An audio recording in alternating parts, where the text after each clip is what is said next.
संस्कृति परंपरार महान पर्व ओडिया पक्ष पालन अवसर में आज एप्रिल 9 तारिख बुधवार दिन ओडिया साहित्य पुस्तक तथा लेखक लेखिका उत्साहित सह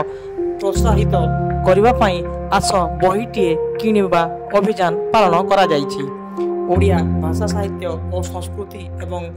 पंचायती राज और पानीय जल विभाग मिलित अनुकूल सोनपुर सुप्रिया ट्रेडिंग हाउस और लकी बुक एम्पोरियम ठारे अनुष्ठित यह कार्यक्रम को सुवर्णपुर अतिरिक्त जिलापाल श्रीमती अंजलिना प्रधान मुख्य अतिथि भाव में जोगदे बही किणवार शुभारंभ करथिले।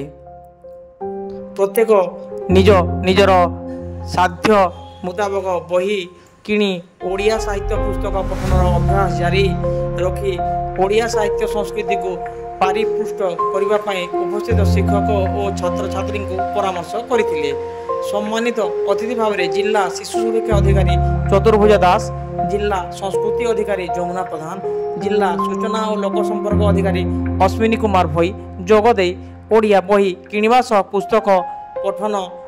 अभ्यास को जारी रखा स्कूल कॉलेज छात्र छात्री को उत्साहित करथिले। बिजू पट्टनायक डिग्री महिला महाविद्यालय सोनपुर कॉलेज, पद्मिनी देवी कॉलेज और कौशल आवासिक विद्यालय और आखपाख अंचल विभिन्न स्कूल कॉलेजर छात्र छात्री शिक्षक शिक्षयित्री जोगदे निज रुचि तथा साध्य मते समस्ते गोटे गोटे ओडिया पुस्तक किणी निजर आग्रह बढ़ाइबा सह पुस्तकालय गुड़िकरे उपस्थित अन्य मानकु उत्साहित करथिले। आजर एही कार्यक्रम रे संयोजन अध्यापन मदन सुंदर खेती, सामाजिक Manoranjan Tripathi, lucky book store emporium proprietor Vishwanath Mishra, संस्कृति विभाग कर्मचारी कान्हूचरण मेहर और दिवस धरी सहयोग करथिले।